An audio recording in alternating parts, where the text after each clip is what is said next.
My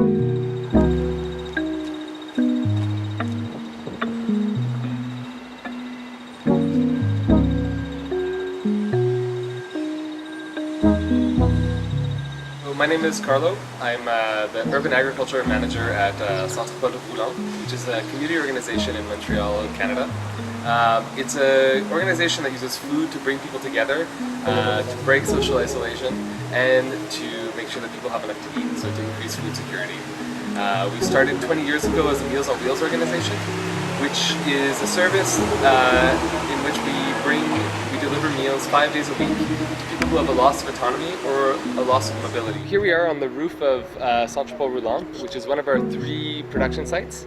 The reason we started doing agriculture was because as the movement was growing, as this movement towards local and organic food was becoming more popular, we found that our clients who, as I said, had less access to organic food, who were more housebound than maybe the rest of the population, they should still have a right to access this. And by growing our own food, we thought it would be one way in which we can include at least a little bit more local and organic food in the Meals on Wheels service.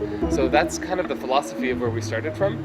And over the course of the years, it kind of expanded. And so it's not just our clients of the Meals on Wheels that benefit from our gardens and from our produce, but also Montrealers more broadly, our volunteers, and some partner organizations as well. In terms of people who buy baskets and eat our food, I think what we're doing is we're part of a larger movement in which we believe that proximity to the food that's grown, either by growing it yourself in our volunteer program in the gardens, or by knowing your farmer and by having a direct connection with the people who grow it,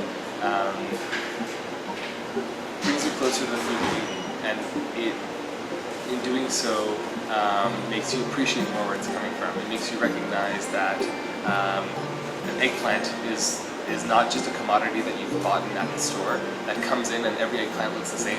You can see that there's like little marks on it, and you see that it just becomes a different, it becomes a closer relationship. It seems stupid to talk about a close relationship with an eggplant, but it's a closer relationship with the food system that historically over the 20th century really alienated people from where their food came from. So there we have cucumbers, we have peppers, we have Swiss chard, we grow tomatoes in them, we're growing cabbages, eggplants, lettuce, basil, tons of stuff in them. On the rooftop, we have our intensive garden. So we have different crops growing on here. We do an intensive organic rotation. So when one crop is finished, we try and plant it with something else to take advantage of the short growing season. Right here we have carrots, which are not quite ready, but they're doing good. And here we have radishes, which I think are ready. Oh, no. There's one that's ready here. So we have our radishes that are ready. So this radish will probably go directly to the clients of the Meals on Wheels as a fresh radish. This is the kitchen. This is where all the busy work happens to prepare the meals for our clients. In the mornings, like now, volunteers come in and they chop the food, they make the dessert, they do everything that needs to be done to prepare the meals. We make about 100 meals per day, 5 times a week. Yeah, so these are our worms that do all the work for us. When we bought the building and when we were thinking about what we wanted it to be, we really wanted this space to represent what is possible in the city and what, in terms of a sustainable city, in terms of sustainable community. So the worm room and the compost room is an important part of that because on the rooftop we're growing the food. In the kitchen, we're cooking the food. The scraps from the kitchen, all the peels, all the leaves that are not so great, everything that's left over, gets brought downstairs and it's fed to the worms. The worms then eat it up and turn it into compost, which is really rich and nutritious. And that compost then goes back to the roof to be used as fertility for the garden. And then the cycle starts all over again.